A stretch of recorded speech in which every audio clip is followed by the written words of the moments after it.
Rekrutmen siswa sekolah rakyat menyasar 5 kecamatan di Maluku Tengah.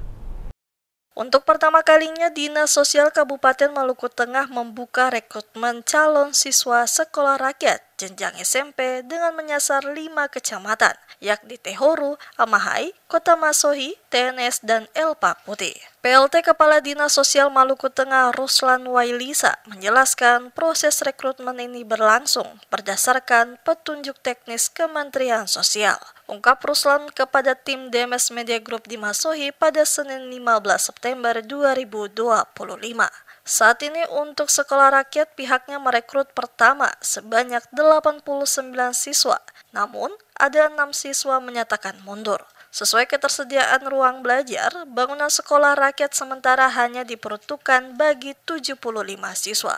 Selain itu, terdapat cadangan 10% atau sekitar 7 hingga 8 siswa. Dengan demikian, total usulan ke Kementerian Sosial mencapai 83 calon siswa. Setelah diproses, Bupati Maluku Tengah akan menetapkan 75 siswa sebagai peserta didik sekolah rakyat. Untuk sekolah rakyat rintisan ini, kami merekrut siswa itu pertama 89 siswa. Itu dari Kecamatan Tehoru, Kecamatan Amahai, Kecamatan Kota Masohi, Kecamatan TNS, dan Kecamatan Elpa Putih. Dari 89 siswa yang kami rekrut itu 6 menyatakan diri mundur dari keikutsertaan mereka di sekolah rakyat. Nah, sesuai dengan petunjuk ketersediaan ruangan belajar di SKB Masohi itu yang bisa kami penuhi adalah 75 siswa.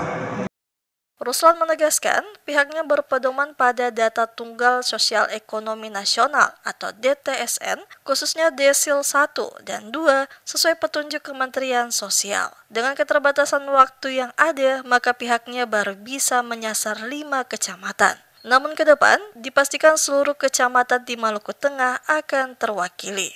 Meski belum menyentuh wilayah 3T, terdepan, tertinggal, dan terluar, Ruslan memastikan rekrutmen berikutnya akan mencakup seluruh 19 kecamatan. Bahkan, tahun depan sekolah rakyat permanen akan dibangun di Kecamatan Amahai, Kelurahan Holo.